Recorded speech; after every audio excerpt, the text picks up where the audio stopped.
Welcome to the Chapter 12 Taxation video. In the Chapter 12 Taxation video, we're going to focus on corporate tax. So let's just jump right into it. On the next slide, the main focus of Chapter 12 is going to basically calculate net income for tax purposes for a corporation, the corporation's taxable income, and also their Part 1 federal tax liability. And those are basically the three steps that a corporation would take to calculate what is their Part 1 federal tax liability. So let's start off with net income for tax purposes. Now, for most corporations, they would have already prepared their financial statements. So the starting point would be their accounting net income.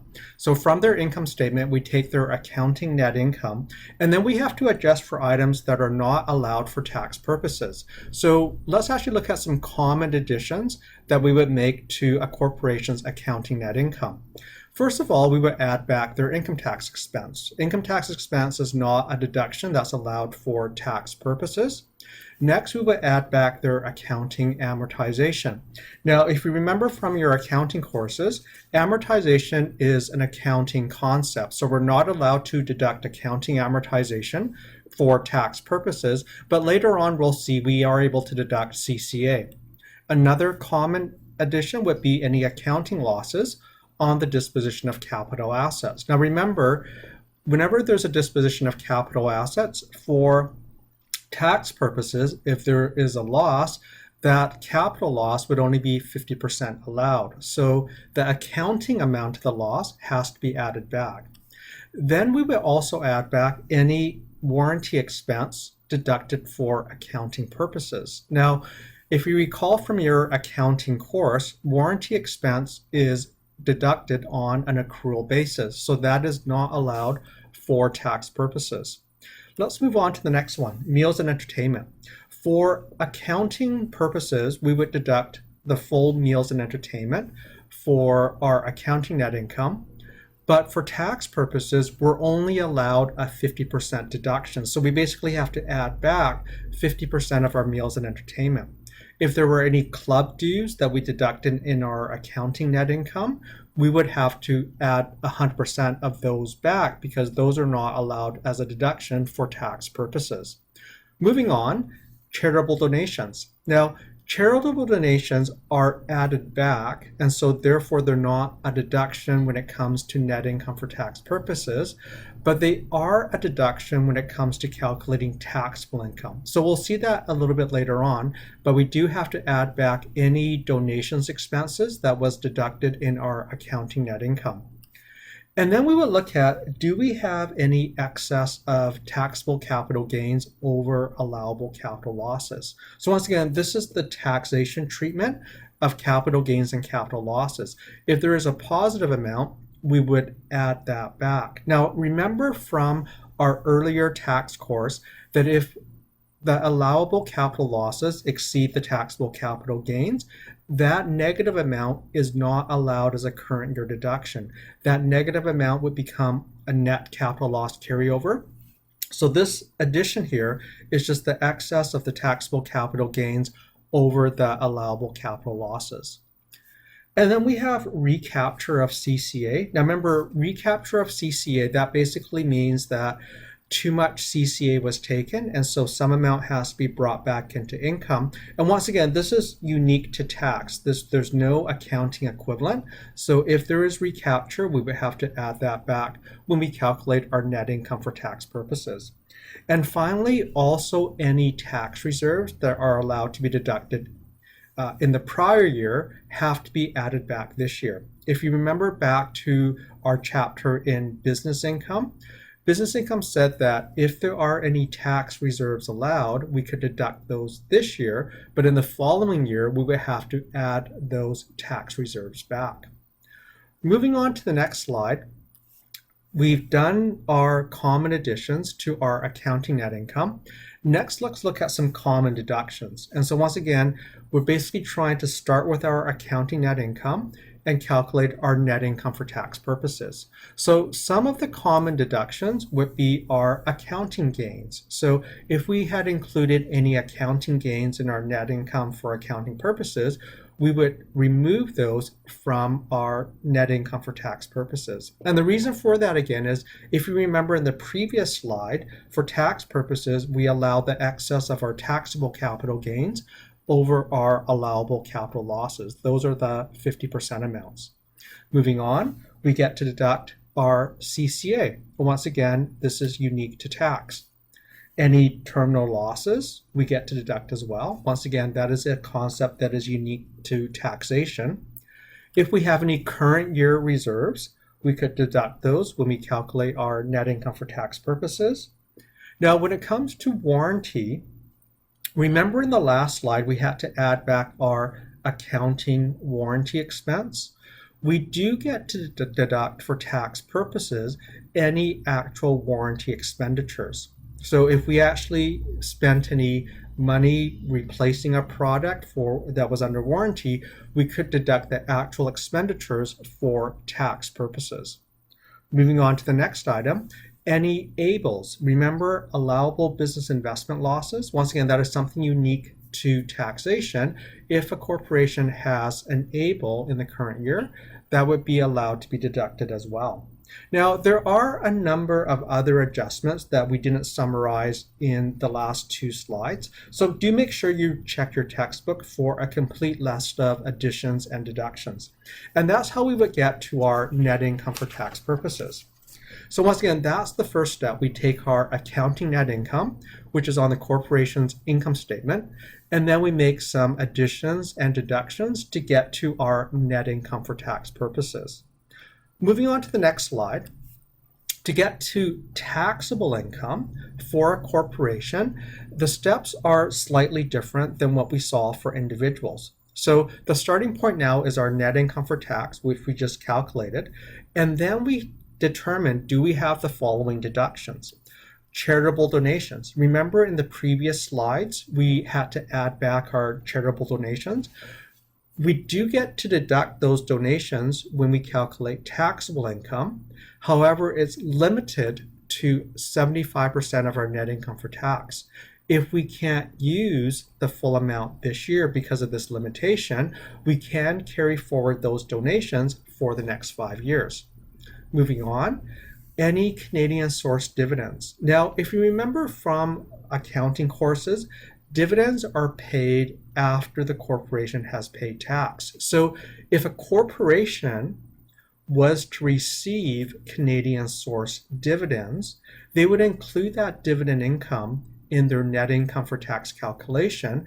But because corporate tax has already been applied to those dividend amounts, the government doesn't want to tax the dividend income twice at the corporate level. So a recipient corporation of Canadian source dividends could deduct those when they calculate taxable income. And then any lost carryovers could be deducted as well. Net capital loss carryovers, non-capital loss carryovers, those could be deducted, once again, based on the rules we learned in our earlier tax course. And then that would arrive at our taxable income. So moving on to the next slide, let's look at an example. Let's say we have this company ABC, and based on their income statement, their accounting net income is $100,000. And then we're given the following additional information. Included in that $100,000 accounting net income was a $10,000 gain on the sale of land, and that gain would be treated as a capital gain for tax purposes. They also deducted $5,000 in amortization expense. They also deducted $2,000 in donations.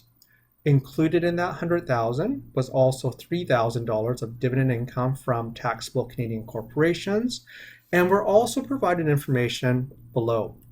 The CCA that it's allowed to deduct for this year is $4,000. They are able to take a reserve this year for $1,500, and last year they deducted a similar reserve for $2,500. And also they have a net capital loss carryover balance of $15,000.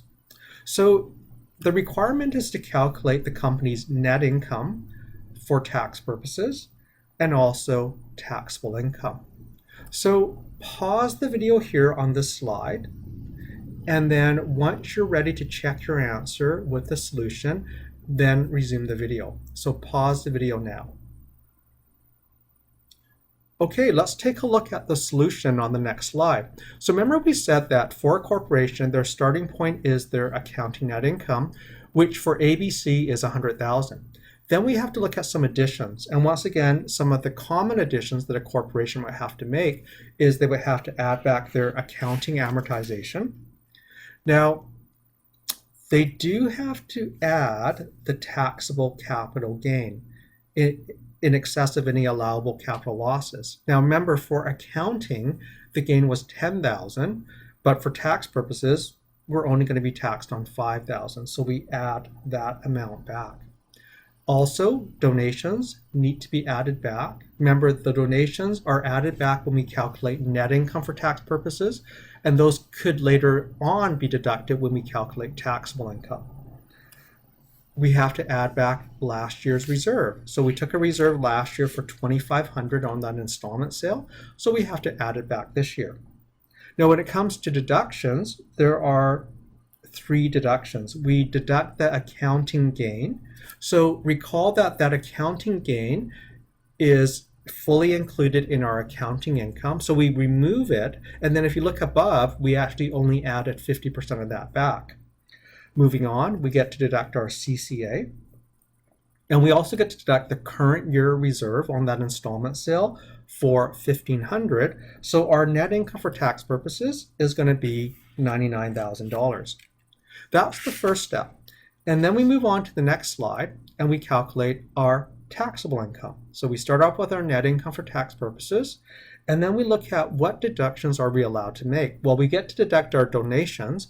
That's limited to 75% of our net income, which is okay because remember our net income for tax purposes was $99,000. So that $2,000 deduction is within that limit. Then we get to deduct our dividends. Remember, the government doesn't want to tax corporate tax twice on dividends, so we get to take that out when we calculate our taxable income. And then the last thing we look at is any loss carryovers. And we know that in this case, we had a net capital loss carryover, but we only get to deduct enough to offset the taxable capital gain. Remember, net capital loss carryovers can only be deducted against taxable capital gains. Therefore, our taxable income is going to be $89,000. So that's a brief example of how to start with a corporation's accounting net income, calculate their net income for tax, and then calculate their taxable income. So let's move on to the next slide. Let's talk about stop loss rules. Now, stop loss rules, let's explain why they're relevant by using this example. Let's say we have this company that acquires one share of another company for $10 on June 30th. Then, the next day, they get a $1 dividend. Now remember, if you're a corporation and you receive dividend income from a taxable Canadian corporation, you don't have to include that in your taxable income. There's that deduction for dividend income. So this company that bought one share will receive dividend income, and that's going to be tax-free. Now, when a corporation pays a dividend, that usually reduces their value because they're giving up some of their retained earnings, they're giving away some of their cash. So the value of that share might drop to $9 on the very next day. So the company that bought the share on June 30th received a dividend of $1 on July 1st. And then the very next day, when the price was at $9, they sold that one share for $9, and hence they have a capital loss of $1. Now, if you think about this, economically, the company that bought this share is in a neutral position. They spent $10, they got $1 back as a dividend, which they're not going to be taxed on, and then they got back $9 when they sold it. So from an economic perspective, they're neutral. However, based on the rules for capital losses, that company has now generated a capital loss of $1. 50% of that can be deductible versus against taxable capital gains. So the government said, well, that's not fair. So they introduced these stop loss rules. So the stop loss rule says that that capital loss of $1 is going to be reduced by the amount of dividend received if the company that bought that share owned the share for less than 1 year, or if the corporation owns more than 5% of the payer corporation, the corporation that they bought the shares in. So in this example, because the shares were owned for less than 1 year, that capital loss of $1 is going to be reduced by $1 of the dividend received, so the capital loss is going to be reduced to nil. So once again, that's a fairly simple example of the stop loss rules. Make sure that you go through the examples that are provided in your textbook. Moving on to the next topic on the next slide, there's also a rule that says that if a corporation is otherwise allowed to deduct dividend income when they calculate their taxable income and also net capital losses, but were not able to because their net income for taxable purposes was, let's say, 0, they could convert those amounts into non-capital losses. Now remember, non-capital losses are preferable to net capital losses because non-capital losses can be deducted against any type of income. Let's actually look at this example. This corporation has a net capital loss carryover of $50,000. They can only use that against taxable capital gains. In the current year, their net income includes Canadian source dividends of $10,000, taxable capital gains of $5,000, and they have a business loss of $40,000. Now remember, a corporation can never have a negative net income for tax purposes. So if we take the $10,000 dividend income, add the $5,000 taxable capital gains, and we subtract the $40,000 business loss, only $15,000 of the business loss will be used. So the remaining $25,000 of that business loss will get carried over as a non-capital loss. Now in this example, the corporation's net income is going to be 0. So their taxable income is also going to be 0 as well, because you cannot have a negative amount. However, because their net income was 0, the company was not allowed to deduct their Canadian source dividend. Remember, when we get from net income for tax purposes to taxable income, the corporation is generally allowed to deduct their Canadian source dividend and also any net capital loss carryovers. So they were not able to deduct the $10,000 Canadian source dividend, nor $5,000 of that net capital loss carryover to offset the taxable capital gain. So the taxation rule says, well, in this situation, because you were not allowed to make those deductions, moving on to the next slide, we can convert those amounts into non-capital losses. So let's take a look at what we mean here. The corporation had a net capital loss balance of $50,000. Their net income included Canadian source dividend, taxable capital gains, and that business loss. Now, their net income and taxable income are both going to be 0. Now, they weren't able to deduct $10,000 of the dividends and $5,000 of the net capital loss. So therefore, when they come to calculate their non-capital loss, what they can do is, with that $5,000 net capital loss that they could have used, they can remove that from their net capital loss carryover balance and add that to their non-capital loss carryover balance, along with that $10,000 of the dividend income that they weren't able to deduct as well. And so once again, the corporation doesn't lose those deductions, rather they get to convert those amounts into non-capital losses. Again, that's going to be more preferable because non-capital losses can be used against any type of income. Moving on to the next slide, now we're going to calculate federal Part 1 tax payable. Now, similar to individual tax, the corporate tax rates for provinces vary from province to province. So in this chapter, we're just going to focus on the federal tax rates for corporations when they calculate what's known as Part 1 tax. Now, the reason we refer to this as Part 1 tax is because what we'll see in later chapters is that there are other corporate taxes that fall under other parts of the Income Tax Act. So when it comes to federal Part 1 tax, the basic tax rate is 38%. Now that seems rather high. However, there are ways to reduce that. The most common reduction is the federal tax abatement, which equals 10%. That allows the provinces to introduce their own provincial tax rate. So if a corporation has income that's also going to be taxed in a province, their federal rate goes from 38% minus 10% to 28%. Now, if the income, let's say, is earned outside of Canada, so it's not going to be taxed in the province, this 10% reduction does not apply. Now, there's other reductions as well.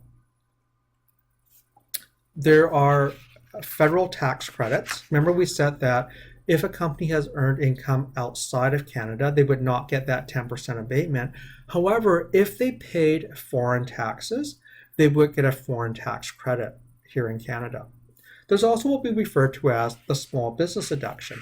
Now, the small business deduction is the lesser of three amounts. It's 19% reduction on the company's Canadian active business income. So if the corporation has passive income, for example, investment income, that would not qualify for the small business deduction. The small business deduction is only available on Canadian active business income. And one thing to note is that the small business deduction is only available to a CCPC, which is a Canadian controlled private corporation. Now, the small business deduction, once again, is 19% multiplied by the lesser of three amounts. First amount is Canadian active business income. The second amount is the company's taxable income minus adjustments for foreign tax credits. And then the third limitation is what we refer to as the annual business limit of $500,000. So the maximum that a CCPC can get for the small business deduction is $500,000. Now that $500,000 must be shared amongst what we call associated corporations. Now we'll learn what we mean by associated corporations in a later chapter, but think about it this way. Let's say we have an individual, Mr. Adams, and let's say Mr. Adams forms a CCPC. That CCPC would be eligible for this small business deduction to a maximum of $500,000 in this third limitation. Now, if Mr. Adams incorporates another CCPC, so he controls CCPC, two of them, those CCPCs would be considered associated, so that $500,000 limit would have to be shared amongst the two CCPC that Mr. Adams owns. Now, it could be split 500,000 and 0, half, 25%, 75%. It would be up to the corporations to decide how they want to share that 500,000. Now, that 500,000 is reduced by amounts that are used by other associated corporations. And also, if you look at the last point here, is going to be reduced by the greater of two grinds. There's a grind for large corporations, and there's also a grind for passive income. So both of the grinds would have to be calculated, and the larger amount will also reduce this third limit. So that's what we refer to as the small business deduction. Now, if the company has income that does not qualify for the small business deduction, there could be other reductions as well. Moving on to the next slide, let's have a look at these.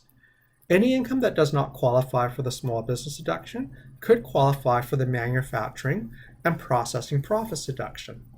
And that's basically on manufacturing and processing profits. And that reduction is 13% times the lesser of two amounts. The first amount is the manufacturing and processing profits minus the amount that was used for the small business deduction.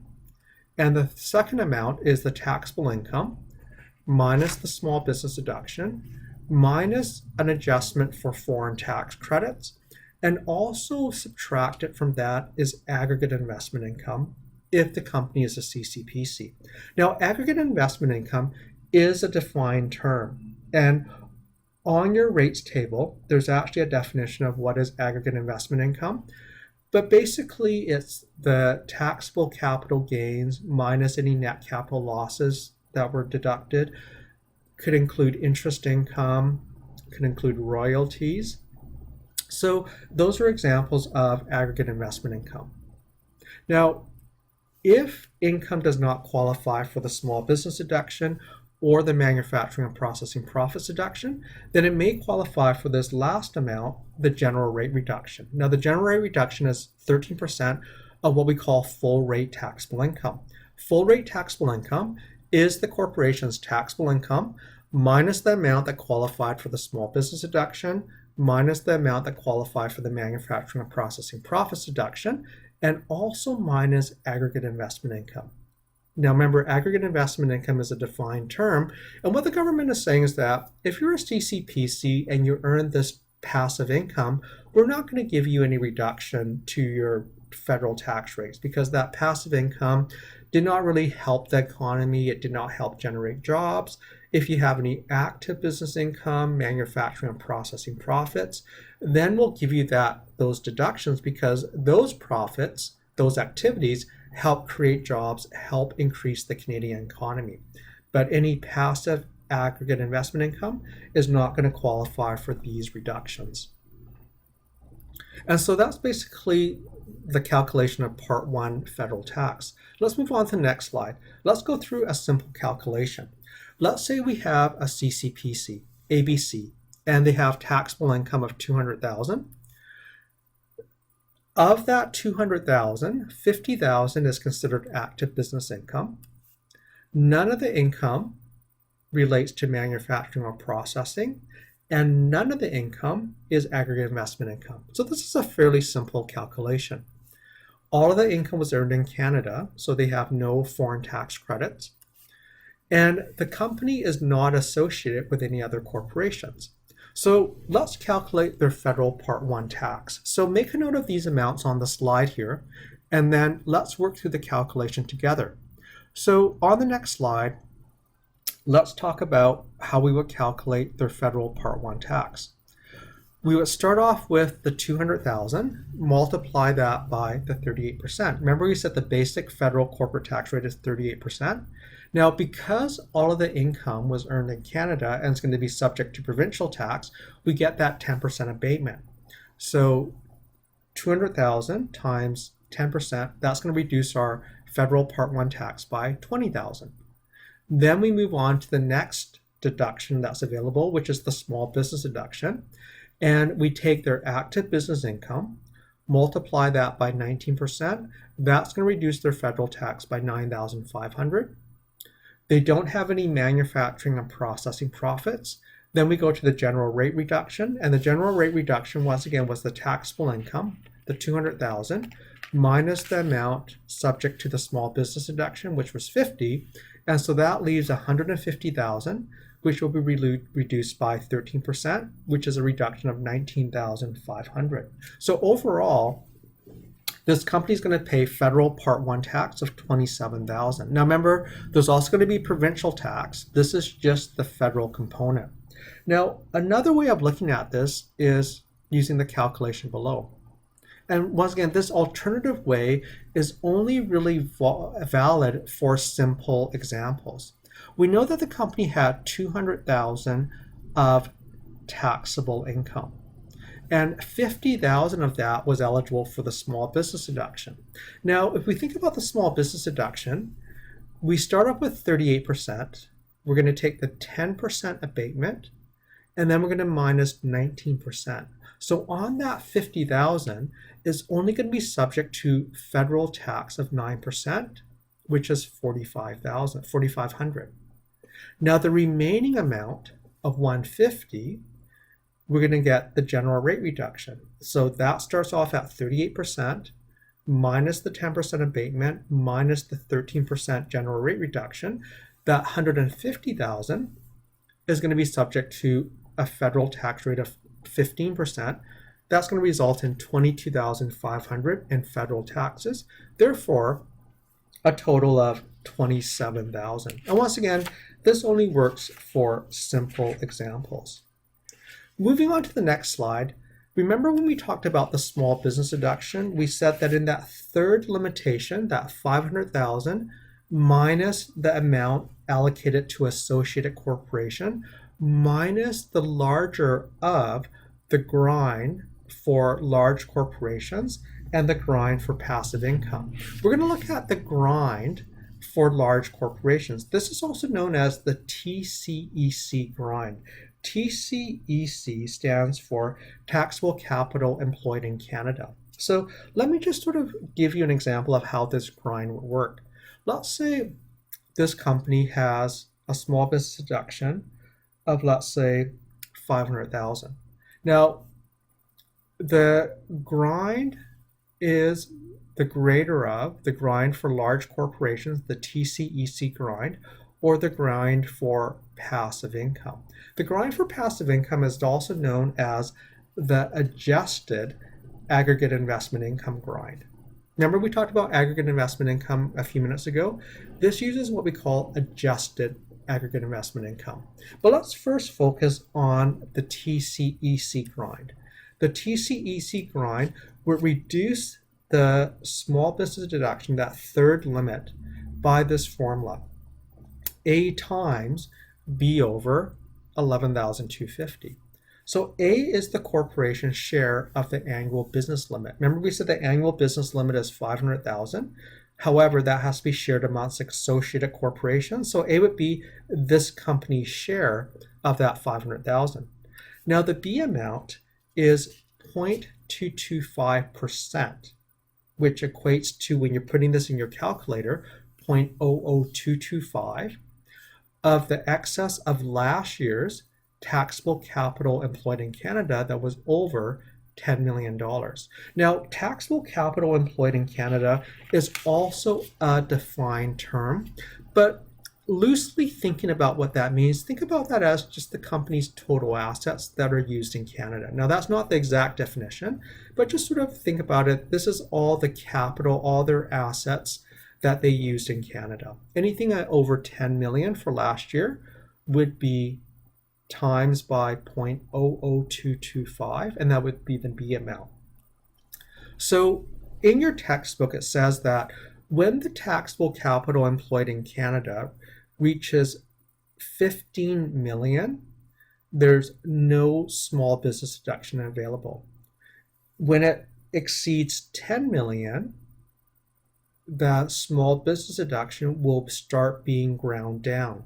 Once the taxable capital employed in Canada reaches 15 million, and that includes amounts with associated corporations, there would be no small business deduction available. Let's have a look at this example. Let's assume that last year's taxable capital employed in Canada was 15 million. If we go through the reduction, it would be A, which is 500,000, times 0.00225 times 5 million. Remember, it's the taxable capital employed in Canada over 10 million. So we had 15 million, the excess would be 5. And if we work through the calculation, that entire 500,000 would be reduced to 0. So that's a short example of what we mean by the small business deduction is eliminated when taxable capital employed in Canada reaches 15 million. Let's go on to the next slide and look at another example. So let's assume now that last year ABC Corporation had taxable capital employed in Canada of 12 million. It's not associated with any other corporations, so they would get the full 500,000 annual business limit. So pause the video now and see if you can calculate what would be the taxable capital employed in Canada grind. How much would they have to reduce that 500,000 small business deduction limit by? So pause the video now. Okay, let's check our answer. Now remember we said the taxable capital employed in Canada grind is A times the fraction of B over 11,250. A is the corporation's share of the annual business limit. Now, because this corporation is not associated with any other corporations, they would get the full 500,000. B is the excess of last year's taxable capital employed in Canada over 10 million times 0.00225. So working through the calculation, the reduction then to the annual business limit would be $200,000. And so the amount that would be available in that third component, remember we said the small business deduction is 19% times the lesser of three amounts. In that third amount, it would be $500,000 minus $200,000, which leaves a $300,000 amount available. And so we would use this $300,000 to determine the lesser of those three amounts. So that's what we refer to as the TCEC grind. Let's move on to the next slide. And let's talk about the adjusted aggregate investment income grind, the AII grind.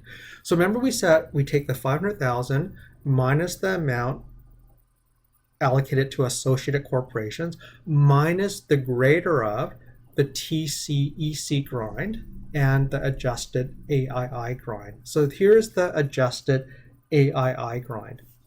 If a company earns adjusted AII, some or all of the small business deduction may be reduced. Now remember, the small business deduction is only available to CCPCs. Now, only adjusted AII is used for this purpose. So then what is adjusted AII? So adjusted AII includes interest, rents, royalties, net taxable capital gains for assets not used in an active business, and also dividends received from taxable Canadian corporations, except for those from a connected corporation. So this is once again a defined term. Adjusted AII includes passive income such as interest, rents, royalties. We would only include net taxable capital gains on the sale of assets that were not used in an active business. If it was a piece of, let's say, machinery that was used in an active business and it sold for a capital gain, that amount would not be included in adjusted AII. The third bullet point, if a company receives dividends from taxable Canadian corporations that they're not connected with, meaning that there's no sort of common ownership or certain amounts of ownership between the two companies, then those dividends would be included as well. So if they receive dividends, let's say from their small investment in Bell Canada and Rogers Canada and TELUS, then that would be included in adjusted AII. Now, dividends received from foreign corporations would also be included in adjusted AII. So those are the components of adjusted AII. Now, the purpose of the adjusted AII grind is to reduce the small business deduction on CCPCs that have accumulated a large portfolio of passive investments. Once again, the government does not want to give tax reductions to passive income because passive income does not create jobs. So that's why we have this adjusted AII grind. Moving on to the next slide, let's actually talk about how we calculate this adjusted AII grind. Here is the formula. D over 500,000 times 5 times E minus 50,000. So what are these components? D is the corporation's share of the annual business limit. Remember that 500,000 based on how much this corporation will get. Then we get to the E amount. The E amount is the total adjusted AII for the preceding year, including those of associated corporations. Now, the formula reduces the small business deduction by $5 for every dollar of adjusted AII over 50,000. So there's that times 5. Remember we said it's 5 times E minus 50,000. So the first 50,000 of adjusted AII is fine. If a CCPC has adjusted AII over 50,000, then this grind would come into play. So for every dollar of adjusted AII over 50,000, the small business deduction is reduced by $5. So let's have a look at this example here. Let's say this CCPC has an annual business limit of 300,000. That's their share.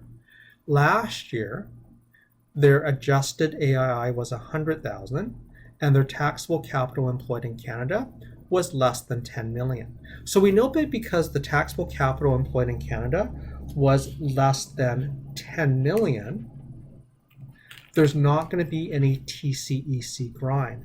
So let's actually figure out what is going to be the adjusted AII grind. So we're going to use the formula above. The adjusted AII grind, then D is going to be 300,000 and E is going to be 100,000. And so there's the formula to calculate the adjusted AII grind. Working through the calculation, that's going to result in a grind of 150,000. So the third component when we calculate their small business deduction is we take their share of the small business deduction 500, which is 300,000, minus the greater of the TCEC grind, which is 0, and the adjusted AII grind, which is 150. And so that's going to be 300,000 minus 150. And so that's going to leave an amount of 150, which will be used in the determination of the small business deduction. So that's an example of how the adjusted AII grind works. So that brings us to the end of the Chapter 12 online tutorial. Now remember, read through the textbook to get the full complete rules that we talked about in this Chapter 12 tutorial. Also make sure that you do extra textbook questions for practice to ensure that you're ready for the next exam. So we'll see you in the next online video.